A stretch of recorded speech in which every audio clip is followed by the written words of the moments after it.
बिस्मिल्लाहिर्रहमानिर्रहीम। स्टूडेंट्स, मैं इब्तिसाम हुसैन, आपका फिज़िक्स टीचर। स्टूडेंट्स, आज के इस लेक्चर में हम first year physics chapter number 2 से एक टॉपिक डिस्कस करेंगे जो कि आपके पास है एडिशन ऑफ वेक्टर्स। वेक्टर्स को ऐड करने का हम यहाँ पर मेथड सीखेंगे। स्टूडेंट, फर्स्ट ऑफ ऑल तो पहली चीज़ बात तो ये है कि वेक्टर क्या होता है। वेक्टर हमारे पास एक ऐसी फिजिकल क्वांटिटी है जिसे एक्सप्लेन करने के लिए आपको मैग्नीट्यूड और उसके साथ डायरेक्शन की भी ज़रूरत होती है। फॉर एग्जाम्पल, अगर मैं आपसे कहता हूँ कि आपने इस बॉडी को लिफ्ट करना है तो आप डेफिनेटली कोई फोर्स लगाएंगे, और फोर्स क्या आप टूवर्ड्स राइट लगाएंगे इस मार्कर को लिफ्ट करने के लिए, या आप इस मार्कर को लिफ्ट करने के लिए फोर्स टूवर्ड्स लेफ्ट लगाएंगे? नहीं, आप लिफ्ट करने के लिए डेफिनेटली फोर्स अपवर्ड लगाएंगे। इसका मतलब मुझे फोर्स को एक्सप्लेन करने के लिए मैग्नीट्यूड के साथ साथ डायरेक्शन की भी ज़रूरत है। तो फोर्स स्टूडेंट आपके पास एक वेक्टर क्वांटिटी है। वेक्टर्स को ऐड करने का जो मेथड है एक स्पेसिफिक मेथड है। हम वेक्टर्स को ऐड करते हैं by using head to tail rule. Student, इससे पहले कि मैं अपने इस लेक्चर में आगे चलूँ, मैं आपसे स्टार्ट में ही एक बहुत ही आसान सा सवाल पूछना चाहूँगा। मसलन अगर आप मैसेज को ऐड करते हैं, आप कहते हैं 4 किलोग्राम प्लस 3 किलोग्राम, तो डेफिनेटली आपके पास ये 7 kg होगा, क्योंकि मैस एक स्केलर क्वांटिटी है और स्केलर्स को हम बिल्कुल सिंपली ऐड या सब्ट्रैक्ट कर सकते हैं। तो 4 kg plus 3 kg equal to 7 kg। तो यहाँ पर तो हमें कोई प्रॉब्लम नहीं है। लेकिन स्टूडेंट्स, अब अगर हम वेक्टर क्वांटिटी को ऐड करें तो फिर क्या होगा? मसलन अगर मैं आपसे कहता हूँ कि 4 न्यूटन एक फोर्स है और एक 3 न्यूटन की फोर्स है, तो बताएं इसका आंसर क्या होगा? जी स्टूडेंट्स, 4 न्यूटन और 3 न्यूटन की दो फोर्सेस को अगर हम आपस में ऐड करते हैं तो अब आंसर क्या होगा? तो आपके माइंड में आ रहा होगा कि कोई क्लैरिटी अभी तक आपके पास नहीं है। तो स्टूडेंट, आपके पास यहाँ पर 4 न्यूटन और 3 न्यूटन को अगर मैं आपस में ऐड करता हूँ तो ज़रा बात ध्यान से देखिएगा। आंसर 1 न्यूटन भी हो सकता है, आंसर 2 न्यूटन भी हो सकता है, आंसर 3 न्यूटन भी हो सकता है, 4 भी हो सकता है, 5, 6 और 7। ये सब आंसर इसमें पॉसिबल हैं। आप डेफिनेटली इस वक्त हैरान हो रहे होंगे कि ये क्या बात हुई कि एक ही क्वेश्चन के इतने सारे आंसर पॉसिबल हैं, ये कैसे हो सकता है? तो स्टूडेंट्स, इस बात को समझने के लिए इस वीडियो को एंड तक ज़रूर देखिएगा, तो आपको ये कॉन्सेप्ट बहुत डिटेल में इंशाल्लाह क्लियर हो जाएगा। मैं अभी इस बात को यहीं पर छोड़ रहा हूँ और अपने इसी लेक्चर के एंड में मैं इस बात को ज़रूर एक्सप्लेन करूँगा। आगे चलते हैं। मेरे पास ये दो वेक्टर्स हैं, वेक्टर ए और वेक्टर बी, ओके, और मैंने इन दोनों के दरमियान में एक एंगल यहाँ पर शो किया है। Theta is the angle between vector A and vector B, okay. तो स्टूडेंट्स, यहाँ से एक और चीज़ याद रखिएगा कि जब भी दो वेक्टर्स के दरमियान में एंगल की बात होती है तो एंगल हमेशा उन दोनों की टेल्स में आपके पास एंगल होता है, या टेल्स में होता है या हेड्स में होता है। तो मैंने इस डायग्राम में दो वेक्टर्स की टेल्स में एंगल शो किया हुआ है। अब अगर आप इनको ऐड करते हैं by using head to tail rule, तो स्टूडेंट अभी तो आप ज़रा पहले हेड टू टेल रूल सीख लें। हेड टू टेल रूल क्या होता है कि आप सेकंड वेक्टर की टेल को फर्स्ट वेक्टर के हेड से मिला दें। सेकंड वेक्टर की टेल को फर्स्ट वेक्टर के हेड से मिलाएं, इस तरह से कि दोनों वेक्टर्स की ना तो मैग्नीट्यूड चेंज हो और ना ही डायरेक्शन चेंज हो। तो आप देखें, मैंने यहाँ पर क्या किया है, मैंने वेक्टर बी की टेल को वेक्टर ए के हेड से ज्वाइन किया है। या आप देख सकते हैं बोर्ड पे के ऊपर मैंने ब्लू मार्कर की मदद से वेक्टर बी शो किया है। तो first of all second vector की टेल को आप फर्स्ट वेक्टर के हेड से मिलाएंगे, ओके। उसके बाद हम अपना रिजल्टेंट वेक्टर ड्रॉ करेंगे। फिर रिजल्टेंट क्या होता है? ये रिजल्टेंट एक ऐसा वेक्टर है जिसकी टेल फर्स्ट वेक्टर की टेल को, बात जरा थोड़ी तवज्जो से सुननी है, वेक्टर ऐसा वेक्टर है जिसकी टेल फर्स्ट वेक्टर की टेल को और जिसका हेड लास्ट वेक्टर के हेड को टच करेगा। रिजल्टेंट की फिर से प्रॉपर्टी देखिएगा, हम आपके पास किसी भी डायग्राम में रिजल्टेंट एक ऐसा वेक्टर होगा जिसकी टेल फर्स्ट वेक्टर की टेल को और जिसका हेड लास्ट वेक्टर के हेड को टच कर रहा होगा, तो उसे हम कहेंगे रिजल्टेंट वेक्टर, ओके। स्टूडेंट्स, आपके पास commutative property vector addition follow करता है। इसका मतलब क्या हुआ, a plus B is equal to B plus A, ये दोनों इक्वल होते हैं। हम डायग्राम की मदद से ज़रा यहाँ पर ये बात समझने की कोशिश करते हैं। ये देखिएगा स्टूडेंट्स, मैंने यहाँ पर ये वेक्टर ए ड्रॉ किया है, ओके, और फिर सेकंड की टेल को ज्वाइन करना है फर्स्ट वेक्टर के हेड से। सेकेंड वेक्टर कौन सा था मेरे पास, ये मेरा वेक्टर बी था, तो मैं यहाँ पर a प्लस बी कर रहा हूँ। सेकेंड की टेल को मैंने फर्स्ट वेक्टर के हेड से ज्वाइन कर दिया इस तरह से कि ना तो किसी की मैग्नीट्यूड चेंज हो और ना ही किसी की डायरेक्शन। अब मैं यहाँ पर रिजल्टेंट वेक्टर ड्रॉ करूँगा। जी, रिजल्टेंट ड्रॉ करने का मैंने तरीका अभी आपको क्या सिखाया था, ये एक ऐसा वेक्टर होगा जिसकी टेल फर्स्ट की टेल को और जिसका हेड लास्ट वेक्टर के हेड को टच करेगा, जिसकी टेल फर्स्ट की टेल को और जिसका हेड लास्ट वेक्टर के हेड को टच करेगा। तो स्टूडेंट ये मेरे पास रिजल्टेंट है a प्लस बी का, a प्लस बी। ओके, अब अगर मैंने b प्लस ए करना हो तो स्टूडेंट b प्लस ए में आप देखें b फर्स्ट वेक्टर है और a सेकंड वेक्टर है, तो मैं पहले b को ड्रॉ करूंगा। तो आप देखें ये अब मैंने पहले यहां पर b को ड्रॉ किया है।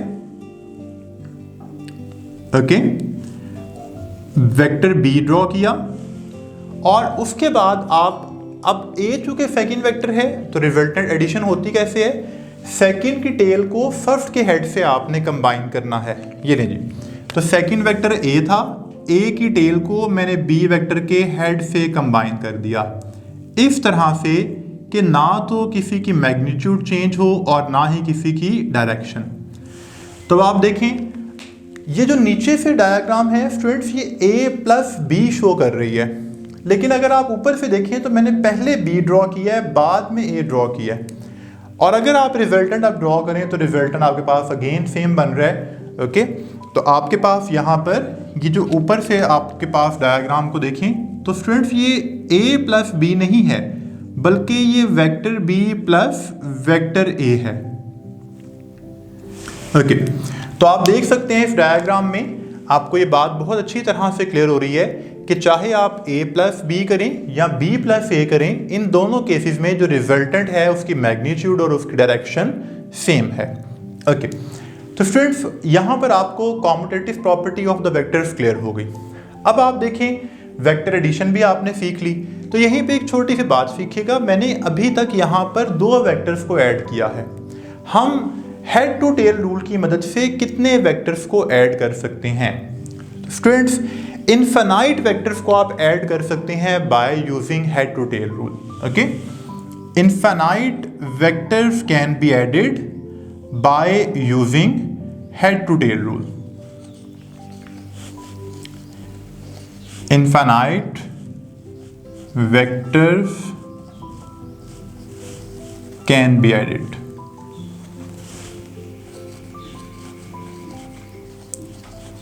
by using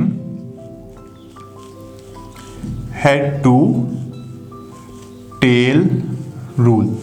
ओके, किस तरह से इनफाइनाइट वेक्टर ऐड कर सकते हैं, मैं अभी आपको कुछ वेक्टर ऐड करके भी दिखा देता हूं। ये आप देखें, सपोज मेरे पास ये वेक्टर a है। ओके, मैं कोई भी वेक्टर b इसमें ऐड करना चाहता हूं तो सेकंड की टेल को फर्स्ट के हेड से ज्वाइन करेंगे, ये a प्लस बी हो गया। अब आप इसके आगे कोई वेक्टर c ऐड करना चाहें, ये आपके पास वेक्टर c। ओके, तो आपने c की टेल को b के हेड से मिला दिया। आपको ये आगे वेक्टर d ज्वाइन करना चाहें तो आपने d की टेल को c के हेड से मिला दिया। इसी तरह से आप यहाँ पे सपोज करें कोई वेक्टर e ऐड करना चाहें किसी भी डायरेक्शन में, तो आपने सिंपली क्या करते जा रहे हैं, नेक्स्ट वेक्टर की टेल को प्रीवियस वेक्टर के हेड से मिलाते जा रहे हैं। जैसे a प्लस बी था तो b की टेल को a के हेड से, c की टेल को b के हेड से, d की टेल को c के हेड से। तो ये मैंने अभी तक आपके सामने 5 वेक्टर्स को ऐड किया। अब रिजल्टेंट ड्रॉ करना है, और रिजल्टेंट क्या होता है, फिर से स्टूडेंट्स मैंने आपको इस डायग्राम में भी सिखाया कि रिजल्टेंट वो वेक्टर है जिसकी टेल फर्स्ट की टेल को और जिसका हेड लास्ट वेक्टर के हेड को टच करेगा। तो आप देखिए, मैं इस डायग्राम में अगर रिजल्टेंट ड्रॉ करता हूं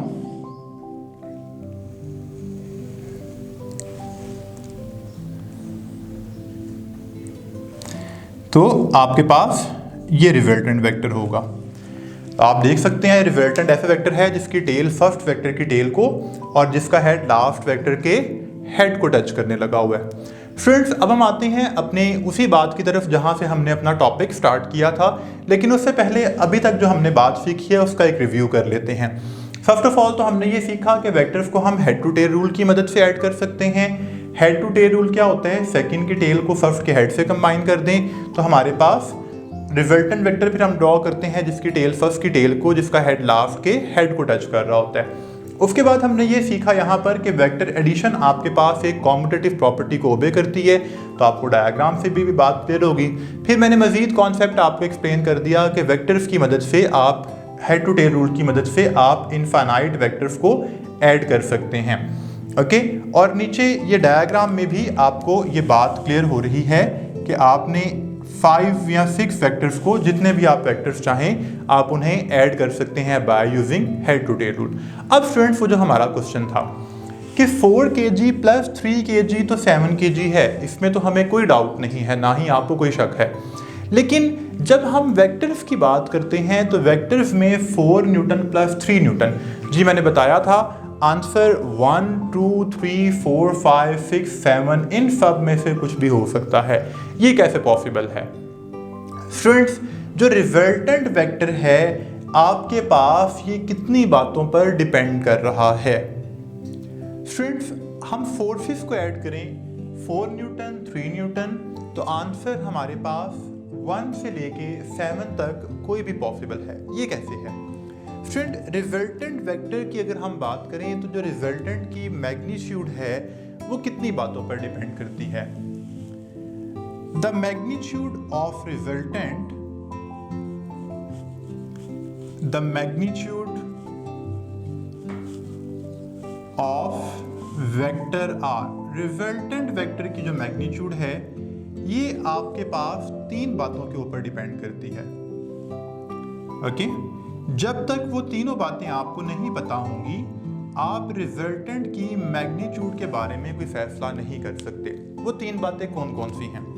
फर्स्ट ऑफ ऑल, आपको वेक्टर ए की मैग्नीट्यूड पता होनी चाहिए। ये जो मैंने इसके बार लगा दिया, आपको पता है कि ये मैग्नीट्यूड का सिंबल होता है। ओके, दूसरा, आपको वेक्टर बी की मैग्नीट्यूड भी पता होनी चाहिए। ओके, और लास्ट में most important thing, theta, angle between vector A and vector B. Vector A में और वेक्टर बी में आपको एंगल भी पता होना चाहिए। उस एंगल की बेस पे ही हमें यह बात समझ में आएगी कि इसका आंसर 1 आएगा या 7 आएगा या इनके दरमियान में कोई भी आंसर होगा। फ्रेंड्स, सबसे पहले तो आप लोग इस बात को ज़रा फिजिकली समझिएगा कि एंगल जो है 2 वेक्टर्स में वो रिजल्टेंट वेक्टर की मैग्नीट्यूड को किस तरह से चेंज करता है। उसके बाद मैं आपको ये बात मैथमेटिकली भी इसी लेक्चर में इंशाल्लाह एक्सप्लेन करूँगा। तो देखिएगा ज़रा कि एंगल रिजल्टेंट की मैग्नीट्यूड पे कैसे इफेक्ट डालता है। फ्रेंड्स, मेरे पास ये एक वेक्टर ए है, ओके, और ये एक वेक्टर बी है, और ये इन दोनों में मैंने एंगल को शो किया है। और एंगल की बात आपको मैं पहले बता चुका हूँ कि एंगल 2 वेक्टर्स की टेल्स में होता है या हेड्स में होता है, तो मैंने अभी यहाँ पर टेल्स में शो किया। मैं अब अगर इन दोनों वेक्टर्स को आपस में ऐड करता हूँ तो student, head to tail rule हम सीख चुके हुए हैं। वेक्टर ए, ओके, और अब बी की टेल को ए के हेड से कंबाइन कर दें, ये वेक्टर बी। तो अब आप यहां पर रिजल्टेंट देखें,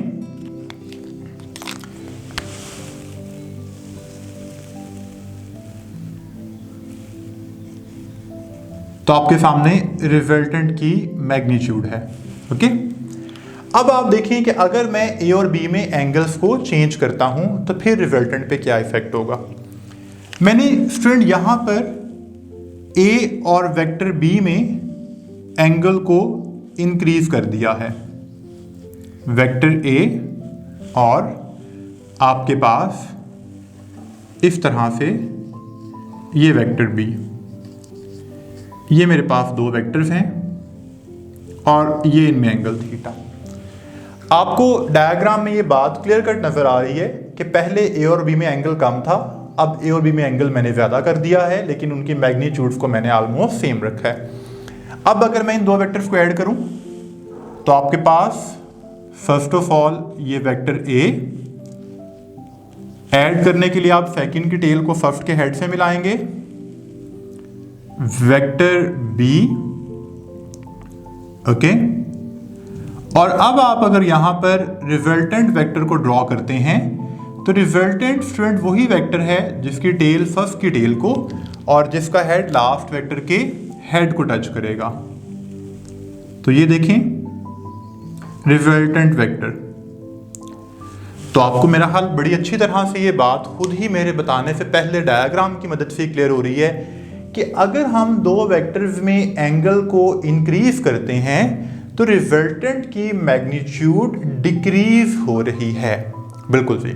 तो आपको अब ये बात क्लियर हो रही है कि रिजल्टेंट की जो मैग्नीट्यूड है वो वेक्टर ए और बी की मैग्नीट्यूड के साथ साथ एंगल पर भी डिपेंड करेगी। स्टूडेंट्स कैसे डिपेंड करेगी? जैसे जैसे आप दोनों वेक्टर्स में एंगल को इंक्रीज करते जाएंगे तो रिजल्टेंट की मैग्नीट्यूड आपके पास डिक्रीज होती जाएगी। ओके, तो अब आप देखें कि आंसर 1 न्यूटन कब होगा या 7 न्यूटन कब होगा, या आपके पास इन दोनों के दरमियान में आंसर कोई भी कब आएगा। तो स्टूडेंट ये देखिएगा, रिजल्टेंट की मैग्नीट्यूड के लिए मोस्ट इंपॉर्टेंट चीज़ मैं आपको बता रहा हूँ यहाँ पे। रिजल्टेंट की मैग्नीट्यूड का एक फॉर्मूला होता है, the magnitude of the resultant vector. Student इसका फॉर्मूला ये होता है A square plus B square plus 2ab cos theta square root. इस पूरे लेक्चर में सबसे ज़्यादा इंपॉर्टेंट बात स्टूडेंट्स आपको बताने जा रहा हूं, रिजल्टेंट वेक्टर की मैग्नीट्यूड का फॉर्मूला आप लोगों के सामने है। और मैंने अभी जो बात ऊपर डायग्राम में एक्सप्लेन की, मैंने उसी बात को अब यहाँ पर इस फॉर्मूला की मदद से भी एक्सप्लेन करना है। ओके, कि एंगल बढ़ाने के साथ साथ रिजल्टेंट की मैग्नीट्यूड आपके पास कम होती जाएगी। तो अब आप ये देखें, पहला केस यहाँ पर अगर मैं ये लिखूं, अगर आप दो वेक्टर्स में एंगल 0 डिग्री लेते हैं तो स्टूडेंट cos 0 यहाँ पर पुट करें तो cos 0 की वैल्यू क्या होगी? 1 होगी। ये आपके पास बन जाएगा A square plus B square plus 2ab। और आप लोगों को एक बात पता है कि ये फॉर्मूला होता है a plus B whole square का। तो मेरे पास जो रिजल्टेंट है, रिजल्टेंट की मैग्नीट्यूड वो इक्वल होगी a प्लस बी के। वेक्टर a की मैग्नीट्यूड प्लस b की मैग्नीट्यूड किस वक्त? जब एंगल 0 डिग्री हो। ओके, और स्टूडेंट्स अगर एंगल आपके पास 90 डिग्री हुआ तो फिर देखें cos 90, ऊपर आप इस जगह पे थीटा की जगह पे 90 पुट करेंगे तो स्टूडेंट्स cos 90 आपके पास 0 होता है। cos 90 0 तो 0 से मल्टीप्लाई होगा, ये पूरा फैक्टर 0 हो जाएगा। तो यहाँ पर जो रिजल्टेंट की मैग्नीट्यूड है उसका फॉर्मूला बन जाएगा A square plus B square square root. Okay, और अगर मैं वेक्टर्स में एंगल को 180 डिग्री लेता हूं तो स्टूडेंट cos 180 डिग्री हमारे पास क्या होता है? cos 180 हमारे पास -1 होता है जी, cos 180 -1। तो फिर ये क्या बनेगा? ये बन जाएगा students A square plus B square minus 2ab, A square plus B square minus 2ab। तो ये किसका फॉर्मूला बना? ये बना a minus B whole square का। तो स्क्वायर स्क्वायर रूट कैंसिल होंगे तो हमारे पास जो रिजल्टेंट की मैग्नीट्यूड होगी वो a माइनस बी होगी। ओके, तो अब आप देखें कि जैसे जैसे एंगल बढ़ने लगा हुआ है रिजल्टेंट की मैग्नीट्यूड आपके पास कम होती जा रही है। फॉर एग्जाम्पल अगर मैं इसी अपने एग्जाम्पल की बात करता हूँ तो 4 न्यूटन और 3 न्यूटन, तो देखिए ये सिंपली ऐड कब होंगे? 4 प्लस 3, जब एंगल कितना होगा? 0 डिग्री, तो आपके पास आंसर क्या होगा? 7 न्यूटन। ओके, लेकिन अगर आप इसको देखें 90 डिग्री पे तो फिर क्या होगा? A square plus B square square root, तो 4 स्क्वायर प्लस 3 स्क्वायर 16 प्लस 9 25, तो 5 आंसर होगा। मसलन अगर मैं अपनी इसी एग्जाम्पल की बात करूँ 4 न्यूटन और 3 न्यूटन, तो स्टूडेंट आंसर आपके पास 7 न्यूटन होगा 0 डिग्री पे। ओके, और आपके पास इसका आंसर 5 न्यूटन होगा 90 डिग्री पे, और आपके पास इसका आंसर 5 न्यूटन है 90 डिग्री पे, और 1 न्यूटन है 180 डिग्री पे। ओके, तो आप देखें कि जैसे जैसे रिजल्टेंट एंगल बढ़ता जा रहा है, रिजल्टेंट की मैग्नीट्यूड कम होती जा रही है। तो रिजल्टेंट की मैग्नीट्यूड 3 बातों पे डिपेंड कर रही है, ए की मैग्नीट्यूड पे, बी की मैग्नीट्यूड पे और एंगल पे। मैंने आपको ये बात फिजिकली डायग्राम की मदद से भी एक्सप्लेन कर दी, और मैंने आपको ये बात फॉर्मूला की मदद से भी एक्सप्लेन कर दी। इसी कॉन्सेप्ट को माइंड में रखते हुए बात याद रखिएगा सिंपली कि रिजल्टेंट वेक्टर की एक रेंज होगी। ज़्यादा से ज़्यादा मैग्नीट्यूड कितनी होगी, a प्लस बी के इक्वल, और मिनिमम कितनी होगी, a माइनस बी के इक्वल। रिजल्टेंट की मैग्नीट्यूड मैक्सिमम होगी तो वो क्या होगी, वो होगी स्टूडेंट्स a प्लस बी, और मिनिमम होगी तो वो कितनी होगी आपके पास a minus B. For example, अगर मैं आपसे ये कहता हूं कि आप 6 न्यूटन फोर्स और 4 न्यूटन फोर्स को ऐड करें, ठीक है, तो आंसर क्या हो सकता है। तो स्टूडेंट a प्लस बी करें तो 6 प्लस 4 10, और a माइनस बी करें तो 6 माइनस 4 2। तो आपका जो आंसर होगा वो 2 न्यूटन से लेके 10 न्यूटन के दरमियान में कुछ भी हो सकता है, लेकिन आपका आंसर 2 न्यूटन से कम नहीं होगा और 10 न्यूटन से ज़्यादा नहीं होगा। तो स्टूडेंट्स, यहाँ पर जो आपका टॉपिक था एडिशन ऑफ वेक्टर्स वो कंप्लीट होता है। इसी के साथ उम्मीद है कि आपको ये टॉपिक्स बहुत अच्छी तरह से क्लियर हो गया होगा, और इसके बेसिक कॉन्सेप्ट के साथ आपको इसके फर्दर कॉन्सेप्ट्स भी आप समझ में आ गए होंगे। मुझे इब्तिसाम हुसैन को इस लेक्चर से आज के लिए इजाज़त दें। बहुत शुक्रिया आपका इस वीडियो को देखने का। अल्लाह हाफिज़।